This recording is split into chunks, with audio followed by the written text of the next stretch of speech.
Hello friends, welcome to Defence Matrix. आज हम बात करेंगे दो मिसाइल्स के बारे में। एक भारत की ब्रह्मोस, दूसरी चाइनीज़ YJ-12।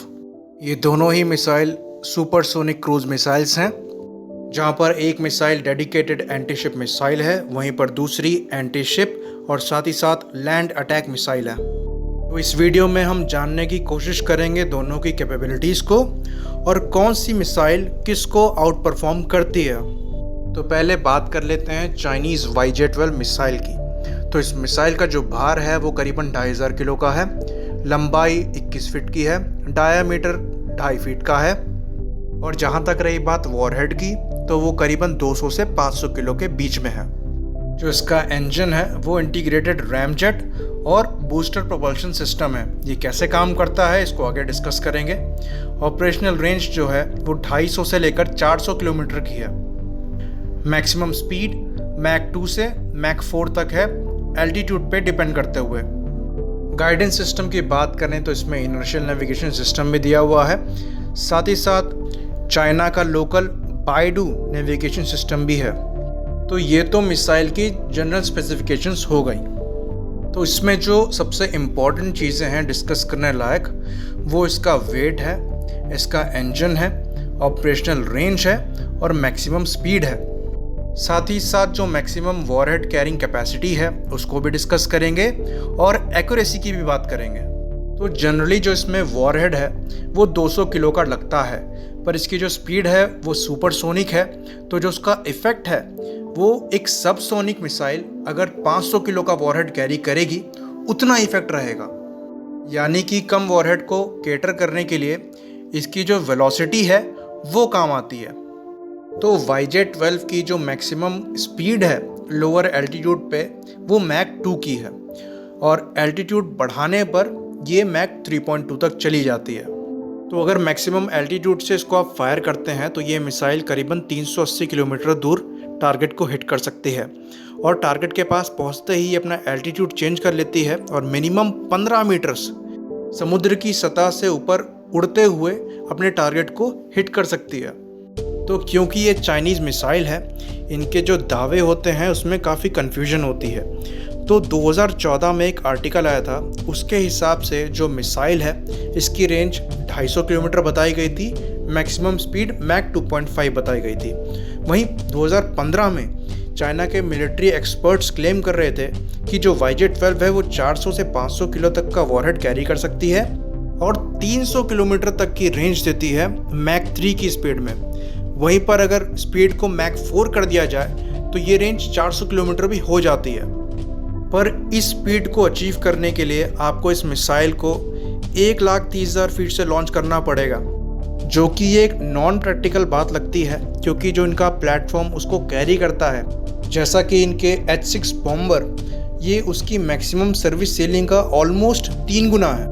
तो ये भी पॉसिबल है कि ये दावा पूरी तरह से गलत हो, क्योंकि ये चीज़ बिल्कुल भी पॉसिबल नहीं है।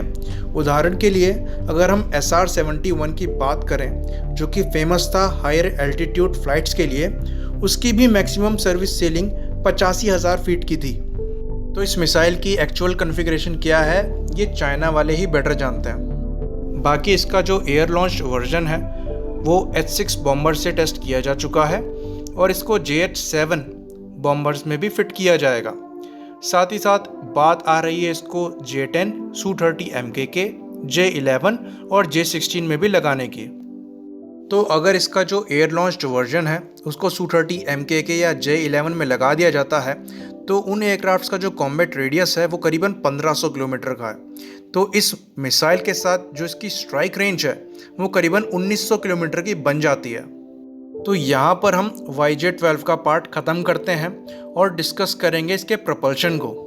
क्योंकि ये सिमिलर प्रपल्शन लगा हुआ है ब्रह्मोस में, तो ये दोनों में कॉमन होगा और इसे समझना बहुत ज़रूरी है, क्योंकि फ्यूचर में जो मिसाइल्स आने वाली हैं, चाहे वो एयर टू एयर हो, एयर टू ग्राउंड हो, वो इसी प्रिंसिपल पर बेस्ड होंगी।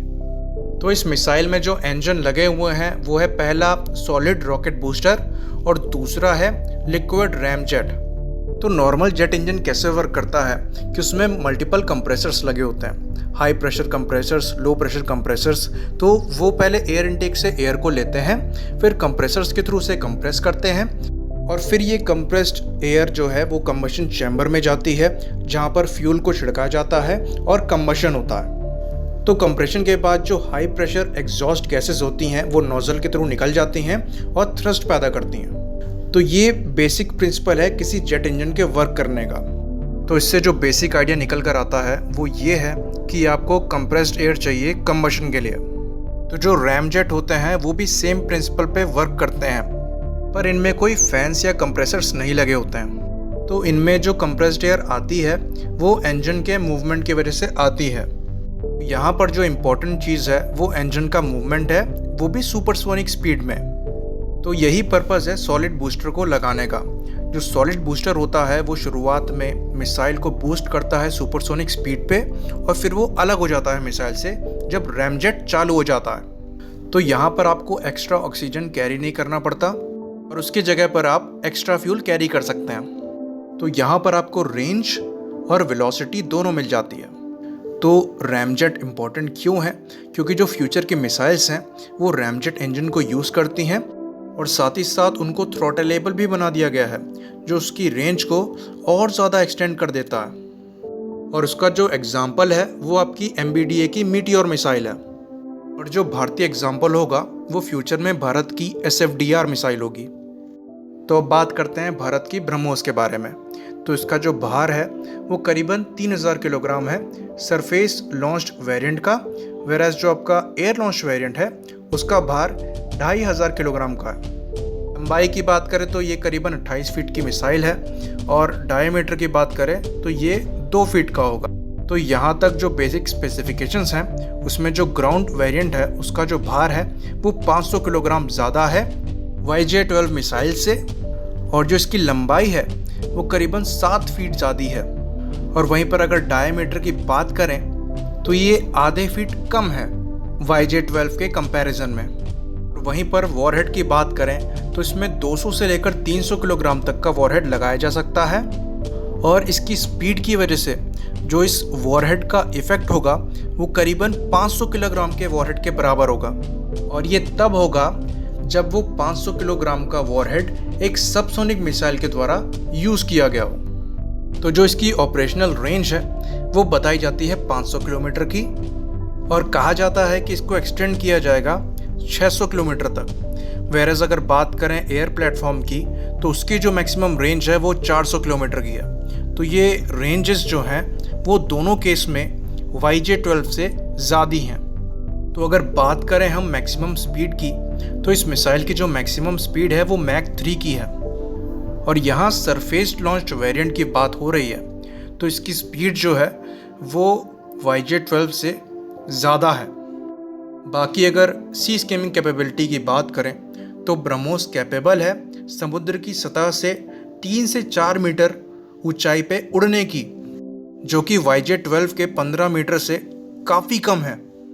और जहाँ तक रही बात एक्यूरेसी की तो जो YJ-12 है उसकी एक्यूरेसी को 5 से 7 मीटर CEP माना जाता है, जहाँ CEP का मतलब है सर्कुलर एरर प्रोबेबल। वहीं पर ब्रह्मोस की बात करें तो ब्रह्मोस का ये 1 मीटर CEP है। और अगर लॉन्च प्लेटफॉर्म की बात करें तो जो YJ-12 है उसका एक एयर लॉन्च्ड वेरिएंट है और एक शिप लॉन्च्ड वेरिएंट है। वेराज ब्रह्मोस की बात करें तो ब्रह्मोस का शिप, एयर, सबमरीन, लैंड सारे वेरिएंट हैं। तो इसका मतलब ये है कि जो ब्रह्मोस है वो ज़्यादा वर्सेटाइल मिसाइल है। बाकी जो ब्रह्मोस की और कैपेबिलिटीज़ हैं उनको गिनाने के लिए एक अलग वीडियो बनाना पड़ेगा। उसमें से हम एक की बात कर लेते हैं। 2010 में ब्रह्मोस ने वर्ल्ड रिकॉर्ड बनाया था पहली क्रूज मिसाइल होने का जिसने सुपरसोनिक स्पीड में स्टीप डाइव मोड को टेस्ट किया था। इसका मतलब ये है कि अगर दुश्मन पहाड़ के पीछे छुपा हुआ है तो आप मिसाइल लॉन्च करके उसे पहाड़ के पीछे एक्यूरेटली हिट कर सकते हैं। और जो इसके फ्यूचर वेरिएंट्स हैं वो ग्राउंड टारगेट्स को 10 मीटर जैसे लो एल्टीट्यूड से डिस्ट्रॉय कर सकते हैं, जो कि कोलैटरल डैमेज को काफ़ी कम कर देगा।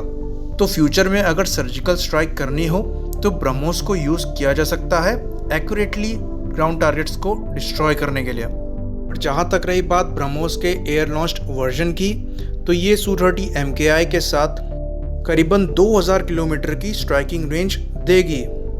तो यहाँ पर जो कंक्लूजन है वो ये है कि जो ब्रह्मोस है वो YJ-12 से काफ़ी अच्छी मिसाइल है, पर इसका मतलब ये नहीं कि YJ-12 खराब है। ब्रह्मोस एक ऑफेंसिव मिसाइल है, ना कि डिफेंसिव। तो अगर YJ-12 आपकी तरफ फायर होती है तो वो भी काफ़ी ज़्यादा डेडली है, और जो मॉडर्न डिफेंसिव सिस्टम्स हैं, मिसाइल्स हैं, उनको परेशानी होगी उसे डिस्ट्रॉय करने के लिए। और इस चीज़ ने अमेरिका को भी परेशान कर रखा है। और वहीं बात करें ब्रह्मोस की, तो उसकी रेंज भी ज़्यादा है और वो डेडली भी ज़्यादा है, तो वो ज़्यादा घातक साबित होगी किसी एनिमी के खिलाफ। तो इसी बात पे हम कंक्लूजन को ख़त्म करते हैं। लाइक करिए, सब्सक्राइब करिए। जय हिंद।